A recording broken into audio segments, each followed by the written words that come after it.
If you could give everyone in the world an experiment to do for 30 days, one activity that they'd have to do every day for 30 days, what would it be? I would ask them to take out a piece of paper and write down every thought that they've been thinking that's standing in the way between their future and where they are.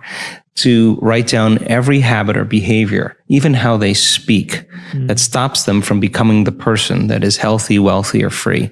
And then to begin to recognize the emotions that keep them in the same state of being every single day, and become so conscious of those thoughts, behaviors, and emotions that they wouldn't let any of them slip by unnoticed by them.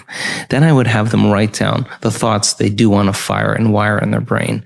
I would have them write down what the behaviors look like of a great person that they wanted to become. And I would have them practice thinking about it and practice rehearsing it. And then I would say to them, what emotions would you feel when your future happened? Because you have to teach your body emotionally what that future feels like before it happens. And every day, if you practice that diligently and sincerely, and just become conscious of who you no longer want to be, and keep becoming conscious of who you do want to be, you should begin to see evidence in your life. And when it comes in a way that you least expect, that surprises you and leaves no doubt that it's come from a greater mind, then you'll be inspired to do it again. And now we believe we're more the creators of our lives and less of the victims of our lives. You're alive in this world and you haven't been experiencing the quickening. I said to someone the other day, the day where you end your day and feel complete because you finished all your work, you'll never have that. And, there's always more emails and more things to check, right? So the demand has pressed us into this crazy realm of multitasking, and I think that you start shifting. Where you place your attention is where you place your energy.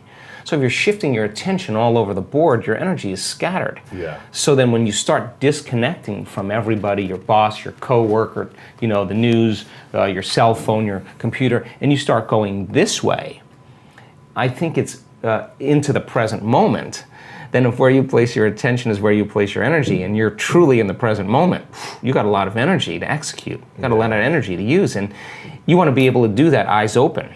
The more scattered your energy, the less you have to focus on pushing one thing forward. That's why people's dreams don't happen, because too scattered. There's no look. If you keep putting your attention on some future experience that you are imagining with your mind, your body's going to follow your mind right there, because that's where your energy is. But if you're putting your attention on everything known in your life, the shower, the coffee maker, the toilet, and your body's following your mind every day to the known. But we want your body to follow your mind to the unknown, right? Yeah. Enough people get to doing that, and you could do better in creating things in your life. That we see this. Wealthy people in our work that have focused on wealth, some of them living in the backseat of their car, some of them bankrupt that now have multi-million-dollar companies.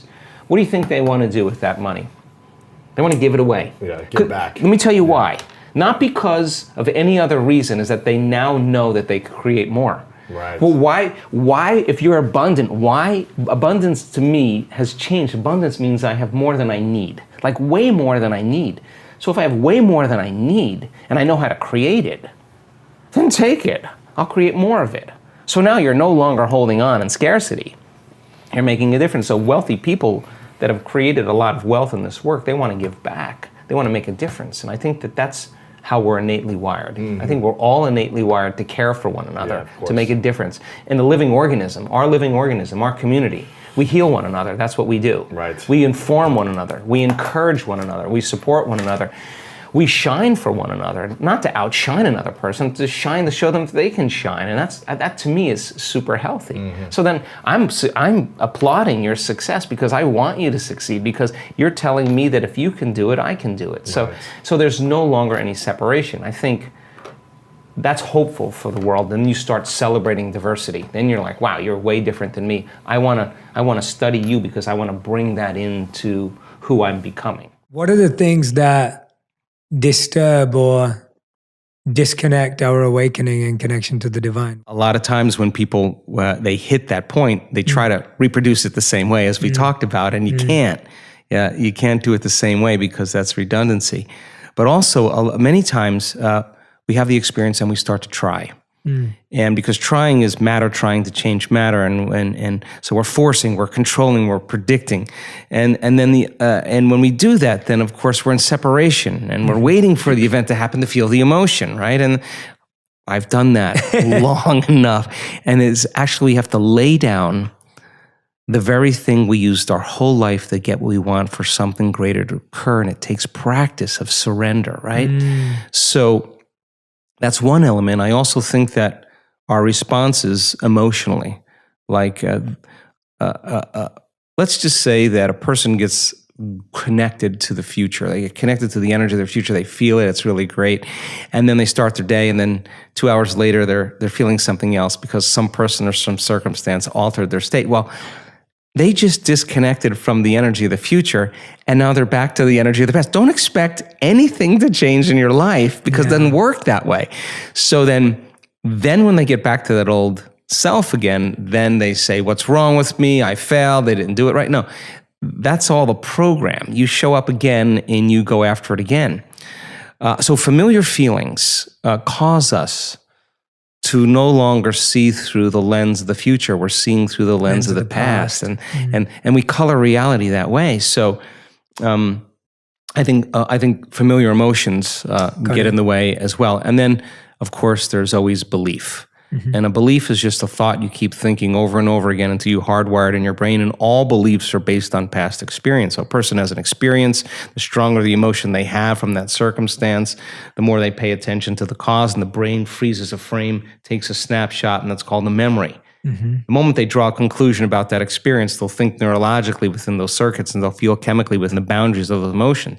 Thinking and feeling, belief becomes an unconscious or subconscious state of being.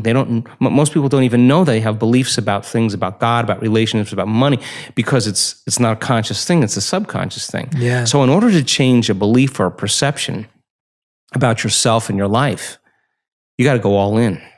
It's not like you go 50% in. You got to go all in. You got to make a decision with such firm intention that the amplitude of that decision carries a level of energy that causes the body to respond to the mind, that the choice that you make becomes a moment in time you'll never forget. And you would say, I remember the moment I made up my mind to change. And the stronger the emotion you feel, the more you'll pay attention to the decision. And that's a huge stone you drop in the quantum field. Big splash, big waves. I believe in free will. I would never tell anybody what to believe, like politically or socially or whatever. I want to provide them the tools and give them the free will to create life however they want and believe whatever they want. That's totally cool with me. So those people then that want to be healed and they live in fear, that fear has to be addressed. I mean, and it's not easy because it's hardwired deep in the limbic brain. It's just a safety net. It's a mechanism. So then imagine being in the unknown. The instinct in the unknown is it's a scary place. Wow, imagine not having a body. And we practice lingering without a body in an infinite space, and without a name, without a face, without a culture, without a job, without a social security number, without a disease, without a diet, just as an awareness. You practice that. You're going to be comfortable in the unknown. You're going to relax more into it. That's going against thousands of years of programming. And the people who actually overcome their fear and they trade it for gratitude, their immune system gets stronger, their genes upregulate. I mean, there's just a host of everything changes. Their brain changes, their heart rate variability. They feel differently, and it's being measured. And some of these people, we're measuring this now in our events with reputable scientists and universities. They're shocked at what they're witnessing on a cellular level, on a brain level, on a heart level. They cannot believe the capacity of the body. I just got an email today of one of our scientists said, I ran this 3 times. The virus that we exposed the cell to in advanced meditators does not enter the cell. It's outside the cell. It won't. The virus And novice meditators, some of it's in the cell, some of it's outside. Controls all the viruses in the cell. There's an immunity. So when the person's less reactionary to their environment, there's less of response that weakens them, they're less of a victim to their environment, then they're less of a victim to their environment. Large scale, small scale, the body has a greater immunity to whatever it is. And then if you said, well, listen, I'm not going to wait for my healing to feel gratitude. I'm not going to wait for my new relationship to feel love. I'm going to actually teach my body emotionally what that future feels like before it happens. Now, this is a big turnaround for a lot of people because we're so reliant on the outer world to change our inner world, right? And waiting and postponing. And waiting is not creating. I mean, period. And when people they could have the greatest intentions in the world, but if they don't combine that with an elevated emotion, there's no signal because the elevated emotion is the carrier. It's the energy that carries the thought. So then when we're in separation, in lack, waiting for our wealth to feel abundance, we're basically living our whole life in pain, right? So then if you reason this and a person can get up from their meditation and they literally feel differently and they're feeling the emotions of their future before it happens, this is turning the whole process around. They can't be looking for it. Why would they be looking for it if they felt like it already happened? Now there's no separation. Now this is when those serendipities and coincidences and opportunities begin to show up in people's lives. So it's work, but then when they start seeing the experience in their life, all of a sudden they start believing they're more of the creator of their life and less of the victim of their life. Community becomes the side effect because with a community of like-minded, similar energy of people, everybody understands, they get one another. You know, communities tends to be the thing now that in terms of our social media and the feedback we're getting, everybody wants more community because you get 1,000 people in an audience and their energy's synchronized. Now you're looking at something so much bigger. We're just going to measure this. I just talked to a researcher yesterday. We're going to measure 1,000 people when they reach that synchronized moment when we know that the entire social coherence in the room is orderly. Then if you're producing a ambient, coherent magnetic field in your heart and you're tuning into a thought or an intent, and you got 1,000 people doing that, and your energy is going to start interfering and commingling with the person who's next to you. When that energy starts to synchronize, it's going to produce a bigger wave. The higher the amplitude, the higher the wave, the more energy there is. So now you have one mind and one heart. And now when it comes to healing others, and we've done the research on this now, and we're collecting the data, that we're teaching people how to administer a change in energy in the person that's laying there. Because it's not matter that emits a field. That's the wrong way to think about it. It's the field that creates matter. You change the field, you change matter. It's not your job to change the tumor. The tumor's the illusion.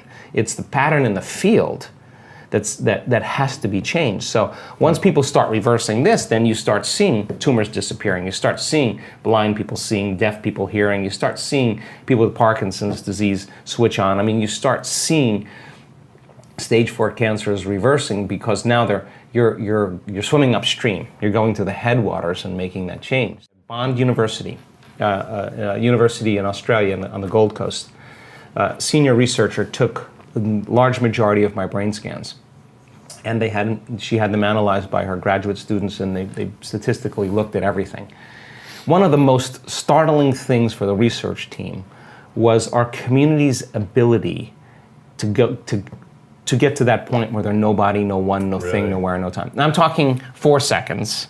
I'm talking 5 seconds. I'm talking 9 seconds. Just give me a second. I know how to do this. They've practiced it enough times that the creative moment is when you get beyond yourself, when you dissociate from everything known in your material world. Turns out when you do that and you start changing your brainwaves slow down into alpha and theta, you're suppressing the memory bank of the known self that keeps you plugged into three-dimensional reality. When you quiet down this mechanism, now all of a sudden you start connecting to that field. And when you can stay conscious in those subconscious realms, when you can literally regulate and change brainwaves, now you're in the operating system where you can make those significant changes. I always say to people, when is the last time you sat with your heart and just worked with it? Like, so that it's not contracted and afraid and protected. It takes practice to do that. And so we work with people in letting them, we give them numerous opportunities to practice this over and over and over again. And sooner or later, petal by petal, it starts to bloom, and all of a sudden, there's an authentic smile on their face. And once energy meets the heart, it goes right to the brain. We did this study where we hooked up an electrocardiogram to an electroencephalogram. And an electroencephalogram is a brain mapping machine. So we measure 19 or 26 different compartments, and we're looking to see all different kind of activity in the brain. But we measured the heart along with it, and when the heart starts beating coherently, in a sense of order, like taking a big sheet, Jay, and going like that, the heart sends a wave right up to the brain, and the brain goes into these beautiful states of alpha. The heart is telling the brain it's safe to create again. It's safe to imagine. It's safe to dream of a new future. And there's the stroke volume of the heart in order, and then you see these 2 or 3 seconds of beautiful, coherent alpha. The brain is it's in that creative state. Then there's a pause, and it happens again, and it's beauty. It's a symphony. If you don't have that mechanism, you can have all the intention in the world, but there's no carrier wave. I mean, and people, when they make energy reach their heart, there's an external field that's created. It's magnetic. It's measurable, and that energy is frequency. And if that frequency is coherent, it can carry the intent or thought on a coherent brain of that future. The energy of suffering cannot carry the thought of health or wealth. It's not consistent with it. It carries a different set of thoughts. So then the training then is getting people into those heart states, because once they start trading that fear or that pain or that frustration or trying or whatever, forcing, control for gratitude, and they just let all that go. And I say to them, listen, if you can't feel gratitude or if you can't feel love, I just want to know what you've been practicing feeling every day. Because that feeling that you're practicing is what you're always feeling. Now let's practice feeling something else. In the beginning, it's not going to be easy, but you got to keep following the formula, keep doing it, keep doing it, keep doing it. Well, when they start feeling gratitude, it's very interesting, because the emotional signature of gratitude is that something wonderful just happened to you. Something favorable is happening to you, right? So you've just received something, or you're receiving something, you say thank you. So gratitude is the ultimate state of receiving emotionally.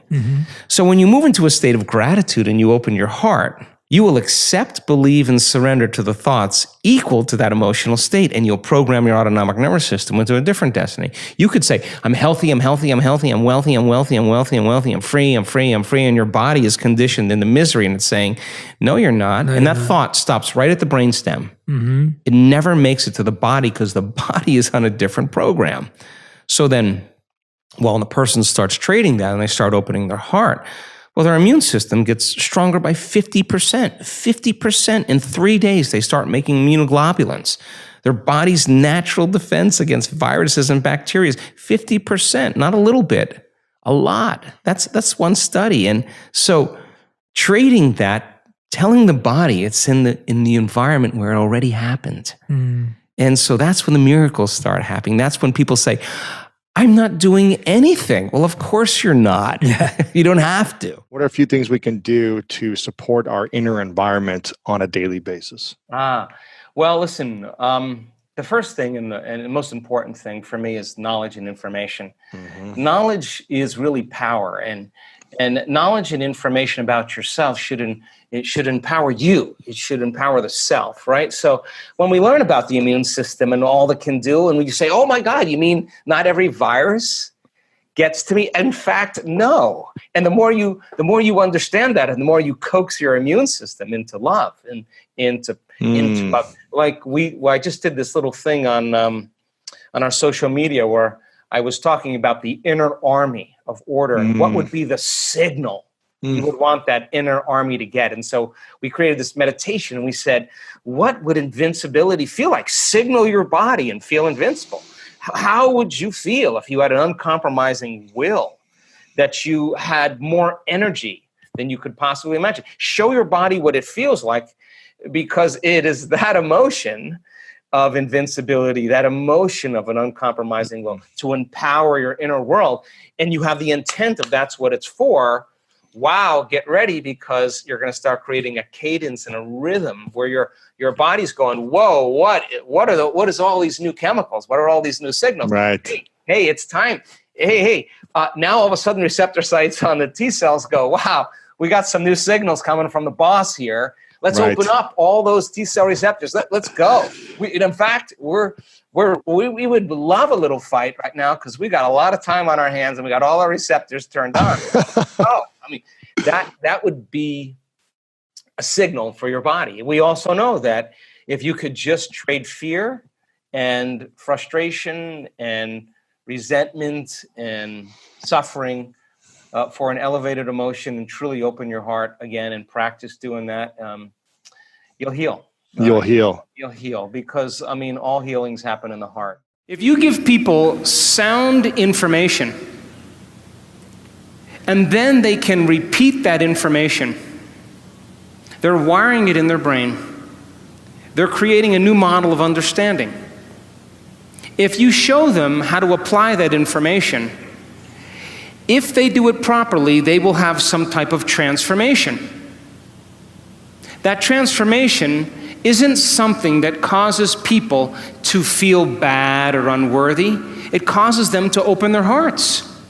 It causes them to feel joy, to feel gratitude. They feel differently. And if you're able to then create that elevated emotion and you teach people more information, they will continue to transform themselves, and that's called evolution. If you think the same thoughts always lead to the same choices. The same choices lead to the same behaviors. The same behaviors create the same experiences, and the same experiences produce the same feelings, and you're now caught in your old self.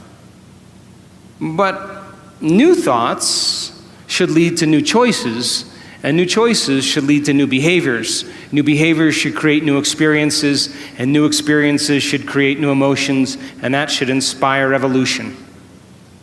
We say that your personality creates your personal reality. And your personality is made up of how you think, how you act, and how you feel.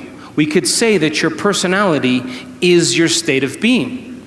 So now, geniuses, if you keep thinking the same thoughts, keep demonstrating the same behaviors, keep living by the same feelings and emotions, your personal reality is going to stay exactly the same. But if you have new thoughts that lead to new choices, that demonstrate new actions, that create new experiences, that cause you to feel differently, you will begin to walk into a new future. How many people understand this? So most people try to create a new personal reality as the same personality, and it doesn't work. You literally have to become someone else. So, crossing the river of change, going from the old self to the new self, requires you stepping into the unknown. And if you are now in the unknown and you feel uncomfortable because you're leaving guilt behind, you leave unworthiness behind, you see, the biggest problem with most people is they want to create wealth, but they feel lack. They want a new life, but they feel unworthy. That's mind and body in opposition. And our research shows that you can teach people how to recondition their body to a new mind. And when that occurs, they begin to create very powerful things in their life.